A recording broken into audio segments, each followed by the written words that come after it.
Why do you not use the word rape?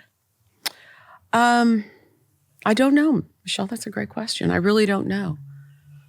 Because I guess what I don't, I'm like mad on your behalf right now. And you want his like, address? Yeah, I do. But like what I don't want to do is underemphasize what you went through. Exactly. By using, you're a lawyer, I'm a lawyer. By using a lawyer word assault, I don't want to underemphasize the trauma that you went through. You know what I mean? I do agree with that. Okay. And I think because we are lawyers, that's the term, that's the felony charge, right? So to say it was rape, absolutely. Okay. And how long? I mean, all night. All night. Yeah. All night until he finally left and he came back in and woke me up to say, woke me up because I didn't fall asleep. There was at some level I knew how wrong and awful that was, but I didn't know. I didn't know what to do. And he said, you can't tell anybody. Yeah. And I said, oh yeah, you'd be embarrassed, wouldn't you? That's the level I was. That's the maturity level I was. And so there were times after that when he would drive me home after babysitting and he would tell me that, he would always call it, what happened? He'd call it what happened.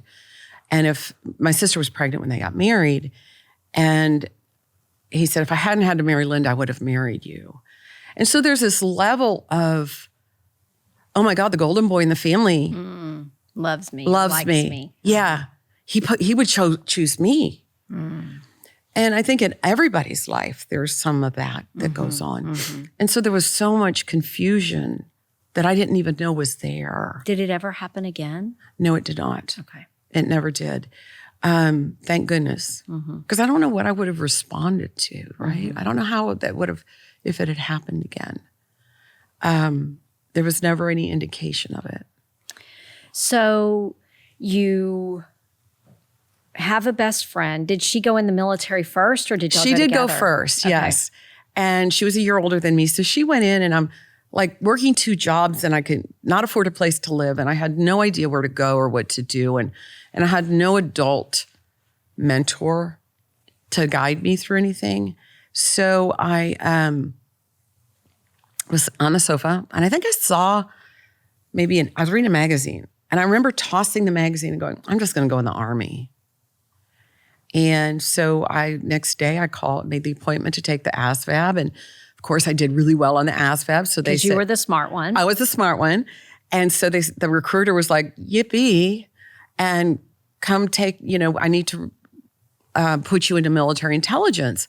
All I wanted was a law degree. When I was in first grade, my teacher asked me in front of my mom, what do you want to be when you grow up? I said, a lawyer. There were no lawyers. I have no idea where that came from. And that's all I ever wanted to be. And I thought this was a good shot at it. So I went in. I had no idea about rank or what I was doing. I had no idea. What was a battalion or a company? I had no idea. So I took the test and then I had to leave work. I was working at a dress shop for well-heeled women in the community where you bring the dresses out. And it was awful. It was an awful thing to have to do, to sell things like that. But I had left early to go to the recruiting station and my sister called the store and asked for me, and one of my coworkers said, no, she went to take the Army test. So she calls my parents, who call me in a panic. What are you doing? Why are you going in the Army? And as I had mentioned, my father was an alcoholic. I couldn't go back home because he was at that point beyond repair as far as his alcoholism and his health. And they said, why don't you just go to college? My parents called me to the house for this meeting. And I said, I'm just going to do this. I said, I can't come home. And, we're so disappointed in you because you're supposed to go to college. I said, I don't know how to do that, Mom. I don't. And because nobody could pay for it. No. Right. And for back then, it probably cost $1,000 a semester, maybe $500, which was $1 million to me. Yeah. And so. And there weren't the opportunities for scholarships and grants for women that there are now. Oh, sure. Yeah. And if you would have, if I would have gone in, everybody that ever knew that I wanted to be a lawyer never had a doubt that I could do it. There was never any doubt in me, my ability to do it. It was the opportunity to do it.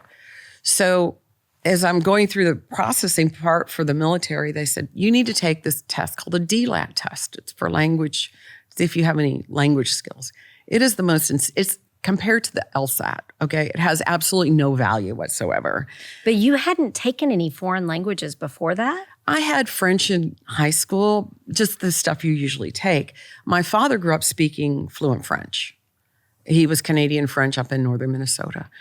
But he was the youngest, second to the youngest of 16 kids. And so he lost it pretty quick. And so they said, well, you tested really well. You can go to language school. I said, well, can I learn French? And they're like, probably not, but let me make a phone call. It wasn't like they could put it into the computer, but they said, we have one slot available. So I went to basic training at Fort Leonard Wood, Missouri in January and February 1979. Managed to get through that. And then Were you athletic or physical before that? Absolutely not. No, not at all. So I had to learn how to do push-ups. I had to learn how to run. And I will say I went into the military 2 months after the Women's Army Corps had been dissolved and integrated into the regular Army. So they didn't really know what to do with us. They didn't know. We were the first female company to go through Fort Leonard Wood. So you were in a company of all women? Mm-hmm. But it was you have companies and then you have, or platoons. We were the only first platoon, I'm sorry. Then you have like 4 platoons that make up a company and several companies that make up a battalion. So your platoon was all women, but your company was co-ed? Yes. Okay. Which is really, it's not a good thing. And if you ask me today, I would say desegregate the military. If 40 years after I got out, they're still talking about sexual harassment, it's a culture thing that can't change. Yeah.